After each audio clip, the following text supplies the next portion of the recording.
Hello everybody, you're very welcome to this episode of Programming and Algorithms. In this episode I'm going to think about the design element a little bit more, and something that is, I think, crucial to software developers is the concept of universal design, or design for all. To think about who are the people who will be using your software and who are the people who will be looking at your code. So we're going to look at a few issues around this. First is to understand what makes design good or bad. So I want to show you some examples of bad design just for fun. This is from the Bad Designs website. So this is two forms of insulin. One is 16 times, I think, more powerful than the other. And the only difference is on one label it says R and one label it says N. The colour of the caps are the same, the colour of the bottles are the same, even the colour of the labels are the same. We would think this is kind of like bad design. Here's two tin openers. One opens to the side and one opens to the top. Because there isn't a standard approach to opening tin openers, we don't know which way is the right way. This is an interesting one. On the Bad Designs website, it says these two staplers, the one nearer to us is bad, whereas the one further away is good. And the reason they argue that is because the one nearer to us, because it's jutting out, you can't see where you're going to be stapling the piece of paper. Whereas the one further back, because it's slanted the other way, you can see where you're stapling the piece of paper, where the staple is going to go in. Interesting concept. But this is my favorite one. This is American traffic lights. So this is a typical junction in some American cities, where you've got 1, 2, 3, 4, 5, 6, 7, 8, 9, 10, 11, 12, something like that, 12 different sets of traffic lights. How the heck are you supposed to figure out which traffic lights pertain to you? This is an old-fashioned VHS recorder. I don't know if any of you guys remember these, but many people argue that you couldn't really put this in a shelf because it pops up. You'd have to have extra room for the tape to pop up. Some cars have their petrol hubcaps on the left, some on the right. This is a very interesting design, I think, and possibly one of the worst in some ways for people. So this is in a library, and you scan your card, and then if your card is valid, the barrier opens, but if the card isn't valid, the barrier stays shut. It can have extremely unfortunate consequences if the barrier stays shut and you walk very quickly towards it, and indeed you might be singing soprano if it hits you too hard. Interestingly, in 2009, Toyota had to recall 3.8 million cars and trucks because of the shape of the floor mat and the shape of the accelerator pad. Because the floor mat and accelerator pad together were a bit badly shaped or a bit awkwardly shaped, the accelerator pedal tended to get stuck down a bit. This caused any number of accidents, and for a while Toyota wasn't aware it was their issue, but eventually, after a number of occurrences were brought to their attention, they did identify that it was an issue with the design of the accelerator pad and the floor mat. It would seem by 2009 these issues should be sorted out, but that's the thing about good design, or bad design for that matter. It's difficult to predict how elements will interact with each other. Unless you test and test and test your design, you will end up with things like this, where almost 4 million cars need to be recalled. I suppose the important thing is, though, to learn our lessons. If we do have a bad design, to learn our lessons and to correct and modify things and not allow it to occur again. Regrettably, this did not happen, and in 2011, Toyota had to recall a further 2.2 million cars and trucks for the same issue. So that's a very costly design error. If we had tested the design carefully during the design phase, this would have never occurred, potentially. So I'd like you to do an exercise for me now, please. Can you get out a single sheet of paper, tear it out of your notebook, and I'd like you to design a paper airplane for me using that piece of paper. So let's do that, and pause the video, and then when you're done, come back to me. So I want to check, if you did pause, did you design the paper airplane or build it? If you built the paper airplane, then you didn't really design it. If you drew blueprints or drew a plan for a paper airplane, you did design it. Whereas if you just built it, you didn't design it at all. And it is interesting when people talk about designing, they seem to jump to the notion of building as the only approach to design. But thinking about things is useful as well. And I know some people will say, well, I designed by prototype, by building the paper airplane. But I think even think, then design is a good idea. Take your time. There's no rush in building. The building will come, but the more you've thought about the possibilities, the less likely you'll have to withdraw 6 million trucks and cars from circulation. I want to just think about diversity now for a minute, not the dance group, but rather the notion of diversity within the population. Diversity is everywhere in terms of age, size, ability, gender, culture, language, literacy, education and technology. And different people interact with software in different ways given these characteristics of diversity. This is a map of the world. I'm forever harping on about this point, that I think it's an interesting point. I'm sure you're probably familiar with it. This is called a Mercator projection of the planet Earth. This is what's called a Peters projection. This is a more realistic depiction of the planet Earth. The map that we typically see is not really representative of what the Earth looks like. In our map that you more normally see, the middle of the Earth, the European countries and the Americas are depicted as being a lot larger than they really are, whereas the African and South American and Australia continents are depicted as a lot smaller than they really are. So this is a real representation of what the Earth looks like.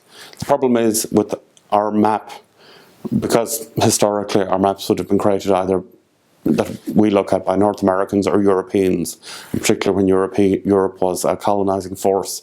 They wanted to make Europe look very important and more important than the rest of the planet. So in actuality, Africa is about 5 times larger than it's typically portrayed on maps. South America is in a similar proportion. Europe is a lot smaller in reality than it's portrayed. There are many historical reasons, and in terms of navigation it doesn't particularly matter because objects are topographically correct anyway. The shapes are correct, it's just they're stretched out. But this is what the real world looks like. It is an interesting, I think, design. That design can have political elements as well, or can have power elements to them as well. So in reality, no, Africa is 14 times larger than Greenland, whereas in our Mercator projector they look about the same size. You can see in the Peters projector on the right how tiny Iceland is compared to Africa. Same with every historical kind of map. There are power elements to it like that as well. So we need to be aware when we're designing what political implications we have for them. As we know, last August, or August 2013, I think it was, we reached a population of 7 billion people on the planet. Various organizations predict either we're going to plateau out, we're going to increase a bit, or we're going to increase a lot. Who knows? The population is increasing, that's all we know, and therefore the diversity of people on the planet is increasing. Acknowledging this diversity is good for business. A leading researcher in HCI says that accommodating a broader spectrum of users and usage forces designers to consider a wider range of designs and often leads to innovative design. So the more we think about different situations in which people might use our software, the better we are. So if we're creating a web page, for example, and then we think, oh, somebody might be using this on their phone, on their smartphone, or somebody might be using it with a text-only browser, or somebody might be using it with a slow internet connection, the better our designs will be, according to Schneiderman. Greg van der Heijden, who's a very big wheel in the area of universal design, says that also universal design encourages innovation and creativity. It's taking the best of what we know about the world and creating radical new designs and approaches. So that's really why I want us to think about universal design. When we're designing software, we want to think about the range of people who will use it, and when we're writing our code, we want our code to express in as clear, in as understandable way as possible what the code is doing, because in reality, when you get a job, you'll write code and then you might never see that code again, but somebody else will have to modify it. So you don't know if that person will have English as their first language, so there's no point making jokes about The Simpsons in the code. You don't know what kind of monitor they'll be using to look at your code. You don't know what kind of printer they'll be using. So when they print out the code and start trying to understand it, have you formatted it in a way that they can understand it? There might be somebody who's visually impaired working on your code using a screen reader.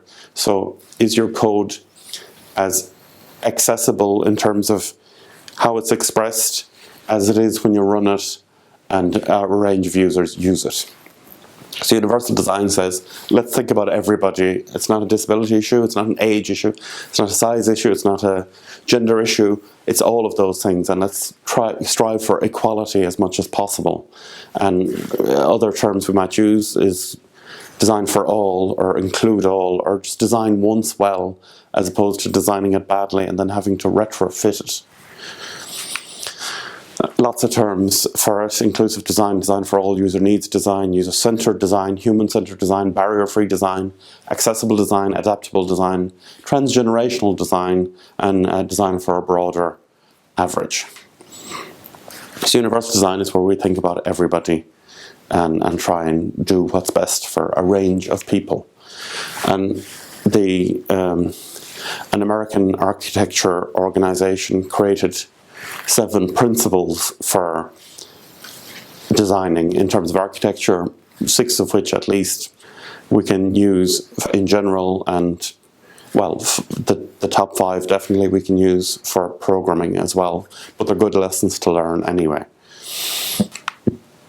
So the idea of equitable use is the overarching concept of universal design. If we can design this is 2 different walkways to a church. The one on the left had steps on it, and they decided to fit this metal ramp over the steps to make it easier for people with wheelchairs to use, whereas the one on the right, they just piled up dirt over the steps and then paved it over with a footpath, so then everybody can use it the same way. The one on the left looks redesigned, ad hoc, refitted, whereas the one on the right is designed well and it's equitable, equal for everybody. This is a water fountain. It works on a kind of seesaw principle, so it doesn't matter what your height is, if you're in a wheelchair, if you're a small child, if you're a little person, or if you're very tall, you can just swing this water fountain up to your height. Principle number 2 is called flexibility in use, so to give a range of approaches to using something. So this is a set of steps again. On the one way you can go down is steps, the other way you can go down and is a ramp. So people have flexibility. Flexibility is built into it though. When they designed this walkway in this park, they figured out, let's give multiple people ways to use this system. Here's a park bench, but it's got different seats. For some of them are higher up for elderly people, some of them are more stable. It's much more accommodating than your typical park bench. The one on the right is a favourite of mine because I'm left-handed. This is a scissors that you can put in your right hand or your left hand, and it works equally well. If you're not left-handed, you possibly don't know this, but when I use office scissors, because I have to have the blades the same way as a right-handed person do, it means I have to jam my 3 fingers into the little loop, and I put my thumb in the big loop when I'm cutting things. It's not pretty. The stairs on the right have a banister in the middle, so that if somebody needs assistance walking down, they can walk down on the left-hand side, but anybody can walk down the left-hand side. So different users can use the same stairs. Simple and intuitive, and gosh, if we can emphasize this point in terms of our code, in terms of design, the simpler, the more clear, the more intuitive, the more obvious it is to use, the better. Probably before your time, but VHS video recorders used to have a load of wires on the back, and the colouring of the wires didn't necessarily match the colouring of the ports. So when you'd have to hook in different cables, the audio and the video, it used to be extremely confusing. With SCART leads and things like that, things have improved, but nonetheless, who thought this design was a good idea? Whereas possibly the opposite is, this is a giant remote control. Maybe it's too big, who knows, but it's absolutely simple and easy to understand anyway. The next principle is perceptible information, that information is easy to see and you can perceive it. So this is an example of a thermostat that's very complicated to use. I don't know about you guys, but sometimes I use I had a washing machine that I couldn't figure out how to use. I had to put it somewhere between 6.5 and 7 for it to start. Some interfaces are just really complicated for no good reason at all. Whereas this is a map that's tactile, and there's floor buds that are tactile, and a walkway that's tactile to give you more information. The walkway is nice. As you get towards the end of the walkway, it narrows in some versions, and in some versions it goes narrow and then comes out again to let you know, okay, we're getting to the end of the panel now, which is really neat, I think. Tolerance for error. So can we be kind to our users, please? Be kind to them and be tolerant if they make a mistake. Don't put up some obscure error message, or don't crash the whole program. Make sure the program still works. Make sure we anticipate. And when we're thinking about the case statement, we had that other block just to catch any unusual input. The same with our loops, the same with everything else. Can we make sure if the user puts in information we don't expect, that it just doesn't crash, but rather it goes somewhere and tells them, look, you need to go back and try again. So tolerance for error. This is a nice one, I think. This is a museum in America. There's a lot of paintings around the front there. So when people are walking along, they miss the step often and used to fall over because they were looking up at the roof, which I think has a lovely decoration on it, and paintings around. So people would walk along and fall down. Not good. So here's what they put up signs, and it didn't really work because people were still looking up. So what they did was they put a kind of rubberized mat on the floor that was a bit sticky. When people were getting just to the edge of the step, they would kind of step on this rubbery mat and look down and go, oh, there's a step there. So using a tactile or kinesthetic or touch-based warning instead of using a visual warning can be effective sometimes. And you see these lids for pouring the water out of your spaghetti or something like that are very effective as well. The last two now, and these are very much architectural focused, but we can think about them in software terms somewhat as well. Reducing the effort of things, so making sure that things are as least effort as possible. I used to have a vacuum cleaner called a Henry Hoover. They had a very well balanced roller, so when I had to roll up the wire at the end after vacuuming, the balance was so good that it didn't feel like I was making any effort at all to roll it up. So there are ways of designing things. And similar, if I've got an app and I have to move around the screen and click all over the place, can I rearrange the buttons so that each screen, the most common button I'm using, will be in the same place every time? We can do things like that. The last principle we're going to look at is called size and space for approach and use, and this is really to do with people in wheelchairs and to make sure that the environment is accommodating for them. So I guess if we were designing computer labs or workstations or environments for people, that we'd be flexible enough to ensure a range of users could use them. I want to hit a few conclusions and then we're done. To me, diversity is the norm. Diversity is normal. We can't be designing just for ourselves. And I think when people are inexperienced, it's fair enough. They think, oh, right, if I design this software for me, that'll work for everybody, assuming that everybody has the kind of knowledge that I have, whereas we need to design for a range of people. You think of your range of family members or range of friends with their diversity, and then if you can design so that all of them can use your software, then you are achieving a goal. Universal design as a concept celebrates the idea of human differences, and it increases the market share, the demographical spread you can have for your products. We know as well there's something called the grey pound or the grey euro. That is to say, the aging population have significant economic power now, so we need to design software systems that are suitable for them as well as everybody else. Universal design, in my mind, does offer a blueprint for how the world has to be. It has to recognize the independence of individuals and humanities, and products are designed for human beings, all human beings, not just people I know. So thanks very much. We'll see you on the next episode.